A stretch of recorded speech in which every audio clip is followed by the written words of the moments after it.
I'm joined today by Brigid Schulte, who's the author of the New York Times bestseller, Overwhelmed: Work, Love, and Play When No One Has the Time. This is a really interesting topic to us, Brigid, so I'm glad you're here to talk to us about it. You know, we've been talking for many years about, for example, in France, the move to limit the number of working hours per week. We've been talking about the reaction that we get from our American viewers often when we tell these stories that, oh, they're just lazy over there. And we've also talked quite a bit about the studies that show that there's actually significant reductions in productivity when people work well beyond the 40 hours a week that is kind of this idealized work week for many. So let's start kind of at the beginning. How far back can we trace the attitude towards work that's prevalent in the US? Is it back to 1492? Did it develop after industrialization? Is this a new thing?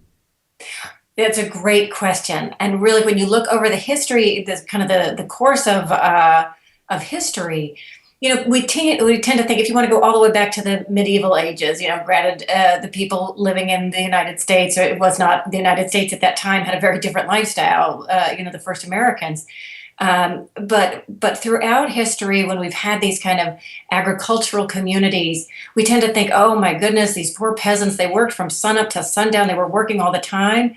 In fact, when you look at how they broke up their days and their weeks and their years, they had as many as 175 holidays, feasts, ales. They would last 2 weeks. Yes, they would work in the fields, but they would have long breaks through the day. They would have long lunches. They would have rest periods. What really happened, particularly in the United States, is when you look at the Industrial Revolution and when work became something you went to do. You came off the farm, you went into a factory or an office. And work hours became incredibly long all around the world, not just in the United States, but in Europe too. And then what was very interesting, back in the 1920s, say, the standard workday for somebody working in the U.S. steel industry was, say, a 12-hour shift, 6 or 7 days a week. And you had strikes at the time. There was a very famous mill worker strike of women, and they would sing this song. They said, yes, we fight for bread. We fight for our, 8 hours of work and a good living wage, but we fight for roses too. We want the time to enjoy the fruits of our labor. So that was a real clarion call. And the history of the labor movement in the United States was really a movement toward shorter work hours. And what's fascinating is not only you had that push from the labor union, but from the other side, from the business side, you had Henry Ford, who was, you could call him the premier capitalist, if you will. And he hired people internally, brought them into his factory floor and said, how can I be more efficient? I want to be more efficient, more productive. I want to make more money. Classic capitalist. And he realized through these internal studies that you could push an industrial worker, a manufacturing worker, about 8 hours a day. And after that, they got tired and exhausted. They started making costly mistakes, and it ended up costing you more money. So he's the one that really ushered in the 40-hour work week. He's the one that shuttered his factories on Saturdays. And at the time, people they were up in arms. The National Manufacturers Association said, you can't do this. This is crazy. You're going to lose money. And in a couple of years, not only had he become more efficient and productive, he was making a lot more money. Yeah, anti-Semitism aside, Henry Ford really was able to figure out what made sense when it came to labor and the workday. When I think about the effects of this in the U.S., I think that there's two sides along which it can be discussed, whether it's good for the employees and whether it's good for the business. And it seems that the answer to both is no, but for different reasons. Let's first look at what you're kind of getting to with Henry Ford, right? Which is the productivity seems to decrease significantly and can even become negative. So you actually have negative marginal productivity beyond a certain amount of work. And is it right around the 8 hours a day, 40 hours a week, or is it even lower than that? Well, at that time, that's all we really knew. That was 8 hours for somebody doing hard physical labor. Now we are mostly in a knowledge economy. Most of us sit at computers all day. We think, we use our brains. We don't really know how far you can push a knowledge worker to the point where then they get to be little more than a butt in a chair. There have been some studies that indicate maybe 5 or 6 hours a day, Hmm. but we really don't know, and we haven't really looked. There have been some studies that show that you can push somebody to work, say, a 60-hour work week for maybe 2 or 3 weeks if you've got a big project coming up. But then after that, really, you've got diminishing returns. You've got people so tired they can't even think straight, and they're taking twice as long, 3 times as long to do a very simple task. So in the long run, pushing yourself and your employees that hard for that long really doesn't get you where you want to go. Right. So from the point of view of the employer, it's not a positive thing. Let's talk a little bit now from the point of view of the individual. I recently was in Europe and was able to observe a drastically different attitude towards work there. And this is at the micro and at the macro, right? The macro of taking 3 to 4 weeks off over the summer, but also the micro of a shorter work day, a longer lunch, not necessarily starting the day as early. When we look at the time spent not working, sometimes there's a perception that there's a laziness factor involved. But the more we explore this, don't we learn that actually time spent not working has a very positive effect, not only on kind of mental health and well-being, but also once that worker goes back to work? I think that this is really, really important for two reasons. When we look at sort of the trend, there's now a movement to try to kind of take back our time, if you will, this kind of crazy overwork that we've really glorified since about the 1980s. That's when, for white collar workers, the hours started to get extreme in the United States.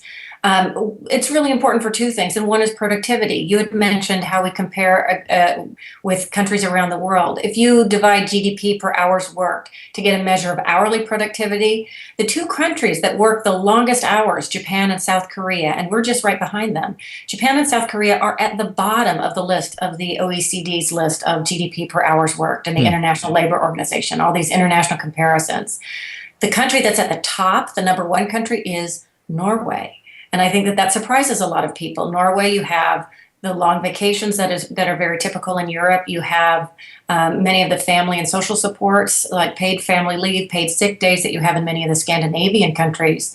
And what's interesting is their work week is about 35 hours, which to many Americans would be considered part-time. But the second part of the reason why it's so important not to just be completely pouring yourself into overwork is that neuroscience is now emerging, and we're all interested in how do we get the most innovation? How are we creative?